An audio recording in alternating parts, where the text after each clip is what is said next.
Thank you. I'm Anita Coles, I'm from Liberty.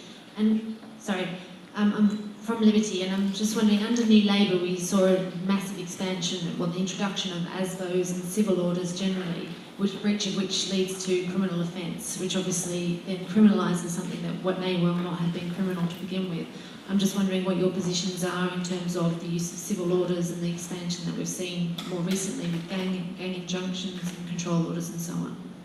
I think in respect of the antisocial behaviour agenda, this was something that in 1997 didn't even appear in our election manifesto, because I think that the debate on crime was far too narrow. I think that since then there's been a major change and recognition of the importance in many communities like that, which I represent up in South Shields, but also in more affluent parts of the country, that this is a key agenda. I think that we cannot simply have a punitive approach to it. Ed Balls referred in his introduction to the importance of a real offer to our young people, and I think that's absolutely key to making sure that we've got the right approach. Let's come to control orders later on, because I think the whole anti-terrorist area is a rather different one. I think you mentioned control orders in your question. As far as control orders and ASBOs are concerned, look, I live sandwiched between 3 estates in Hackney. I know what people have to say about social disorder and young people and noise and loutishness, and I'm not saying these things can't be effective, but the Labour Party I would lead would beware of a rhetoric at the very least which would tend to criminalise all young people, because that isn't fair and that isn't appropriate. And on the issue of ASBOs, when I became Children's Secretary 3 years ago, I was attacked a number of times by the Daily Mail over my 3 years, but the first one was actually on the issue of ASBOs, because I said that I didn't think you judged the quality of society by the number of ASBOs which you granted, but surely having fewer ASBOs would be a good thing.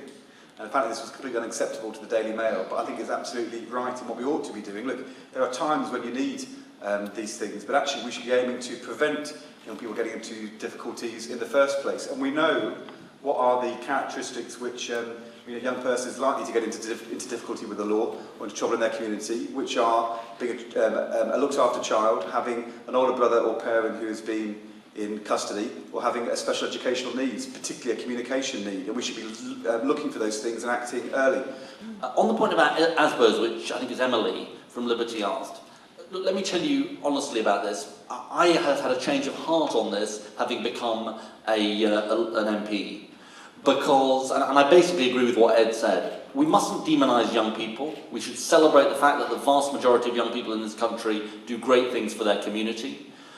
We should be careful about criminalising behaviour, but on the other hand, when people are in your surgeries in tears about repeated behaviour which is making their life, the answer is not to say, well, look, there's nothing that can be done.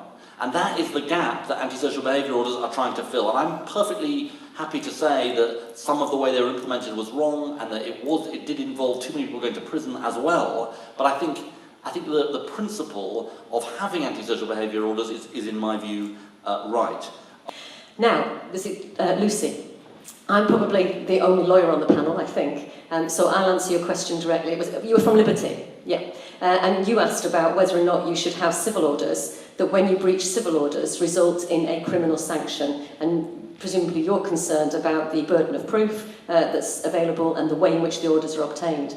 The reason that antisocial behaviour orders initially required a civil procedure was basically because witnesses were intimidated, they were frightened to come forward, they didn't feel that the system would back them up, and therefore you could take third-party evidence, you could have a system in a different way.